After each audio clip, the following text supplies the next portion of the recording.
Episode 88. Istri dadakan tuan muda. Angkasa begitu senang mendengarnya, ia sangat ingin pergi hari itu, juga sebab ia tidak mungkin mengabaikan kehadiran seorang bayi yang sudah hadir di perut bulan. Kak, kasih tahu aku di mana alamatnya. Tidak, jangan sekarang, Sa. Pelangi takut bulan akan dibawa pergi oleh orang tua kejamnya. Jika sampai kehadiran mereka diketahui dan itu akan membuat bulan sulit untuk dibebaskan. Emang kenapa, Kak? Justru akan lebih cepat menyelamatkannya, bukankah akan lebih baik? Kamu tidak tahu ayahku tuh seperti apa angkasa. Dia itu sudah gila. Mana mungkin aku membiarkan bulan mendapat masalah semakin besar setelah ia mengorbankan kehidupannya untuk Fatan, sangkal pelangi. Pemikiran matang harus mereka siapkan untuk bisa melepaskan bulan. Benar kata pelangi, adikku. Kita bisa datang pada saat hari Hakan. Dengan begitu, lebih mudah menjatuhkan mereka di depan orang, timpal Dokter Lintang. Angkasa terdiam, ia sedikit menundukkan kepalanya untuk menimang saran dari keduanya. Kapan pernikahan itu? Tanya Angkasa lagi, tapi masih terpancar kekhawatiran di sana. Kalau tidak salah dengar sih, besok. Kita akan intai dari pagi, Angkasa, tukas pelangi. Perasaannya juga tak kalah kacau, meski ia harus mengorbankan kedua orang tua agar jera bersikap seenaknya, tak masalah baginya, karena itu memang harus dilakukan agar keduanya menyesali tindakan mereka. Keesokan harinya, dengan tubuh yang lemas tanpa makan sedikit pun, bulan sudah dilepaskan dari ikatan untuk dihias. Tapi semua itu tak serta-merta membuatnya bebas dari pengawasan. Air mata terus mengalir tiada henti-hentinya. Bulan tidak menyangka nasibnya akan berakhir dengan sebuah pernikahan yang tidak ia inginkan. Ia juga tidak tahu apa yang akan terjadi dengan kehamilannya yang masih sangatlah rentan itu. Bagaimana jika nanti suaminya kasar, pemukul dan suka menganiaya dirinya, lebih kejam dari ayah dan ibu yang seharusnya mengayominya? Haruskan aku menjalani ini? Mengapa semua begitu menyakitkan? Nak, apakah kita akan baik-baik saja setelah ini? Mbak, tolong jangan menangis. Make up-nya berantakan. Pinta seorang perias. Ia mungkin lelah berulang kali menghapus air matanya yang terjun dengan bebas. Bahkan berpikir soal keadaan bulan yang teraniaya pun tidak. Bulan berusaha tegar, akan tetapi itu tidak mudah. Sebab hatinya menolak untuk itu. Ia terlanjur rapuh, dan hancur. Tidak berselera melakukan apapun. Sekitar pukul 9 pagi rombongan pengantin pria sudah datang. Mereka sangat antusias, dan terlihat sangat bahagia dengan acara dadakan tersebut. Halo, Pak Galah. Terima kasih sudah datang. Mereka menyambut keluarga pria layaknya besan bertemu besan. Padahal wajah Pak Galah tidak tersenyum sama sekali. Mukanya selalu garang dan menyeramkan. Oh iya, besan perempuan. Selamat datang ya, Bu. Sapa Bu Nami. Sama-sama, Bu. Terus pengantin prianya mana? Kok gak ada? Perempuan itu menerawang mobil di belakang keduanya. Ada, dia masih di belakang dengan mobil yang lain. Wah, saya lupa. Mobil kalian kan banyak ya, ayo masuk. Kita tunggu pengantinnya di dalam. Pak Surya dan Bu Nami menghantar ke tempat yang disiapkan untuk tempat berlangsungnya ijab kabul. Anak gadismu mana, Surya? Seloroh Pak Galah. Ia tidak mau jika gadis yang akan menjadi menantunya itu, cacat atau berwajah di bawah standar. Tenang saja, Pak. Saya pastikan anak saya sangat cantik dan tidak akan mengecewakan Bapak, ucapnya penuh percaya diri. Oke, kita buktikan saja semuanya. Dari sudut lain, angkasa, pelangi dan Dokter Lintang sudah bersiap untuk berangkat. Mereka akan menyelamatkan bulan sebelum semua terlambat. Nak, dari tadi kalian begitu sibuk.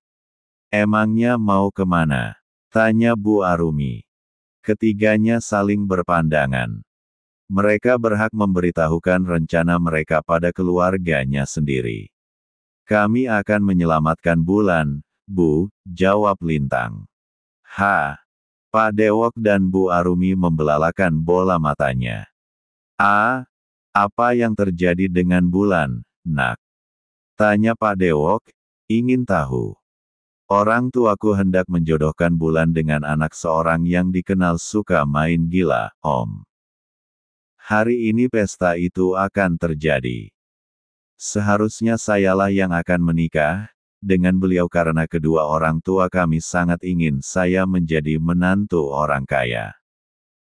Tapi, yang membuat saya menolak adalah kami dijadikan alat untuk menebus hutang kedua orang tua kami yang sangat besar pada Pak Galah.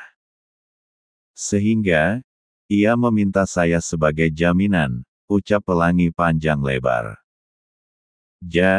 Jadi kamu mau dijodohkan? Tanya Dokter Lintang. Ia jadi kesal dan cemburu dengan pernyataan Pelangi. Gadis itu mengangguk. Tapi ya itu, karena saya menolak, makanya saya ada di sini sekarang. Dari kejauhan, rupanya Bu Widya mendengar semuanya. Diam-diam dia akan ikut ambil andil bagian menyelamatkan bulan. Tidak rela rasanya gadis mirip putrinya itu menjadi korban kelicikan orang tua yang tidak punya peri kemanusiaan. Ketiganya bersiap untuk berangkat. Mereka segera masuk mobil dan melanjutkan misi mereka. Bu Widya juga sama. Ia kembali masuk ke dalam taksi yang dipesannya. Ikuti mobil itu, Pak. Pinta Bu Widya pada sang sopir. Baik, Bu. Wajah angkasa sangat tegang, ia tidak tahu mengapa itu seakan membuatnya seperti takut kehilangan sesuatu yang paling berharga. Kak, bisakah kita lebih cepat jalannya? Tenang, Dek. Kita juga harus memikirkan keselamatan kita. Bukankah itu sama pentingnya? Dalam hati Dokter Lintang tersenyum, ia yakin angkasa mulai terlepas dari depresinya, sebab yang Dokter Lintang hanya ada sebuah kecemasan untuk menjemput bahagianya. Fakta lainnya lagi adalah ia akhirnya bisa membuka hati untuk wanita lain meski ia sudah tahu jika gadis yang akan dijemputnya itu adalah wanita berbeda dari sang istri. Beranjak siang, acara semakin ramai. Pemuda yang akan dinikahkan dengan bulan sudah datang. Ia telah diarahkan untuk duduk di depan penghulu. Harap-harap dalam hati jika gadis yang akan dinikahinya adalah sosok seorang bidadari. Cepat panggil bulan, Bu. Ini sudah siang. Titah Pak Surya. Iya, Pak. Bu Arumi menuju kamar dan melihat bulan sudah selesai didandani. Sudah semua ini, Mbak? Tanya Bu Nami pada perias. Sudah, Bu. Wah, cantik ya anak ibu. Kamu akan membawa berkah buat orang tuamu, Nak. Ayo, keluar, pengantin prianya sudah datang. Dengan langkah lemas dan pipi yang masih basah, Bulan menerima saja jika Bu Nami menuntunnya keluar. Ia sudah pasrah dengan takdir. Jika pada akhirnya, hidupnya berakhir dengan sebuah pernikahan menyebalkan dan menyakitkan. Saat kedua pengantin duduk bersanding dan saling menoleh. Bulan dan pria itu sama-sama terkejut. Bulan. Jadi kamu yang akan menikah denganku. Siapa lagi kalau bukan Ahsan, yang sempat mengenalnya beberapa waktu yang lalu. Pak Ahsan. Walaupun bulan tahu Ahsan baik, tetap saja ia tidak bahagia. Karena sebenarnya hatinya sudah menyimpan nama pria lain, yang diharapkannya menjadi lelaki yang akan datang menikahinya. Karena bayi dalam kandungannya itu tentu ingin mendapatkan cinta dari ayah biologisnya sendiri. Jika tahu itu kamu, aku tidak akan pernah menolak bulan, ucap Ahsan bahagia. Episode 89. Pernikahan itu akan segera berlangsung. Pak penghulu di depan mereka bertanya lebih dulu untuk memastikan, apakah kedua pasangan tersebut benar-benar mau menikah karena keinginan hati sendiri tanpa paksaan dari pihak manapun. Ahsan dan Bulan, apakah kalian benar-benar sudah mantap untuk menikah? Ahsan tidak keberatan menikahi Bulan, lantaslah mengangguk sambil tersenyum ke arah gadis di sampingnya. Bulan, apa kamu juga sependapat dengan Ahsan? Semua mata tertuju padanya, seakan sedang mengintimidasi. Pak Surya jadi geram, sebab Bulan tidak bisa menjawab apapun. Ia belum tahu akan perasaannya sendiri. Jika boleh memilih, ia sangat ingin pergi dari tempat itu. Bulan, ayo jawab. Jangan bikin malu, nak, kamu mau melihat ayahmu mendekam di penjara, desis Bu Nami, sambil menatap sinis. Iya, jawab Bulan terpaksa. Air matanya kembali jatuh. Perasaan begitu sesak terus mengganggunya. Bagus, karena kalian berdua sepakat. Untuk itu pada Pak Surya, putrinya mau dinikahkan sendiri atau diwakilkan saja pada saya. Oh, Bapak sajalah, saya gemeteran, jawab Pak Surya. Baiklah. Ahsan, ayo genggam tangan saya. Kamu sudah tahu kan apa yang akan kamu jawab nanti? Tanya Pak Penghulu. Karena akan sangat disayangkan jika semuanya gagal saat ijab kabul. Iya, Pak, jawab Ahsan yakin. Kedua pria itu saling tatap-tatapan, tidak bisa dipungkiri jika ketegangan menyelimuti mereka. Saya nikahkan Ahsan Ramadan bin Galah Ramadan, dengan Bulan Mutiara binti Surya dengan mas kawin uang sebesar 50 JT dibayar tunai. Saya terima nikahnya dengan mas kawin terse. Tunggu. Cegah Pelangi dari balik pintu. Semua orang terkejut dan menoleh ke arahnya. Berbeda dengan Pak Surya dan Bu Nami yang dibuat kesal. Gara-gara kedatangan pelangi pernikahan yang seharusnya sudah syah menjadi tertunda. Pelangi, ada masalah apa denganmu? Geram Pak Surya. Maafkan saya, ayah. Tapi Bulan ini adalah istri orang. Jadi kalian tidak akan bisa menikahkan Bulan dengan siapapun, jawab pelangi bohong. Pasalnya hanya dengan itu, mereka pasti menolak melanjutkan. Jangan ngelantur, pelangi. Dia masih perawan. Elak Pak Surya. Enggan menerima kenyataan sesungguhnya. Bulan tertegun, ia sendiri tidak tahu. Apakah itu anugerah atau bencana untuknya? Sebab, ia sendiri merasa belum pernah terikat pernikahan dengan siapapun. Jika Bulan sudah menikah, apa buktinya? Ahsan cukup kecewa, tapi ia juga tidak mau menikahi wanita yang belum resmi bercerai. Bulan sedang hamil, Mas. Suaminya ada di sini untuk datang menjemputnya, ujar pelangi lagi, lantang. Bulan yang mendengar ucapan saudara tirinya langsung berdiri. Ia ingin menyaksikan langsung ucapan pelangi, saudara tirinya itu. Mana? Kami ingin bertemu. Tanya Pak Surya, dengan mata yang memerah. Baik, dia akan segera muncul di hadapan kalian. Keluarlah. Titah pelangi pada seseorang di balik pintu. Lintang adalah orang pertama yang menampakkan diri, disusul oleh Angkasa di belakangnya. Angkasa. Ucap Bulan tanpa sadar. Entah mengapa, ia begitu berbinar melihat pemuda itu berdiri di hadapannya. Pak Galah dan Ahsan membulatkan mata, bagaimana mungkin mereka bisa mengalahkan orang yang begitu tersohor namanya di kalangan pembisnis. Bahkan ia adalah donatur terbesar di kampus tempat Pak Galah bekerja. Apa-apaan ini? Siapa suami Bulan, Pelangi? Tanya Pak Surya, bingung. Menatap kedua pemuda tersebut secara bergantian. Dengan langkah tegapnya, Angkasa mendekat. Lah mengulurkan tangannya di depan Pak Surya. Ah, apa kamu? Sepertinya begitu, jawab Angkasa, santai. Ia tersenyum ke arah Bulan yang masih saja menangis melihatnya. Pak Angkasa, jadi Bulan ini istri Anda. Maaf, jika kami sudah kurang ajar terhadapnya, ucap Pak Galah tiba-tiba. Ia takut, Angkasa akan menarik saham yang menjadi kekuatan di kampusnya.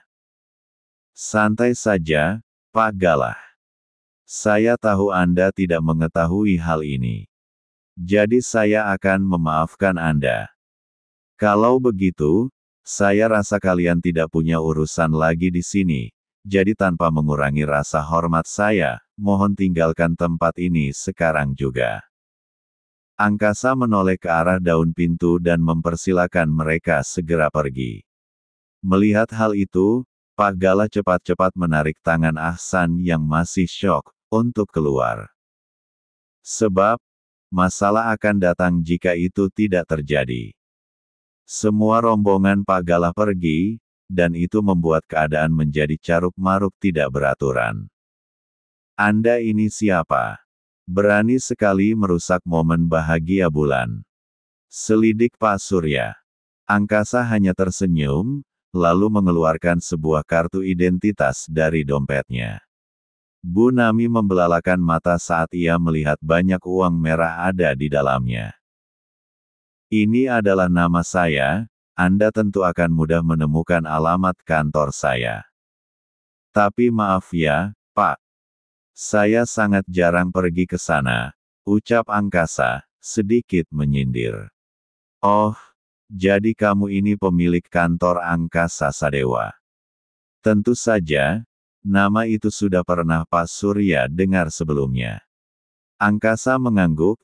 Ia kembali menoleh ke arah Bulan yang masih belum sepenuhnya percaya.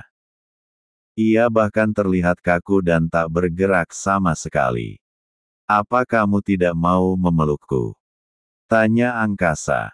Tatapan dalam ia tunjukkan di depan Bulan. Agar gadis itu dapat merasakan jika ia mulai jatuh cinta kepadanya.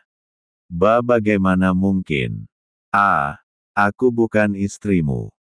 Jawabnya terbata, tidak berkedip sama sekali. Kenapa tidak? Ayo kita menikah.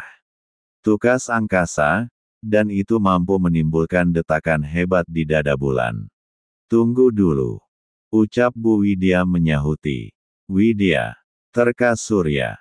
Ia sangat kaget bisa bertemu wanita itu lagi setelah sekian tahun tidak pernah bertemu lagi.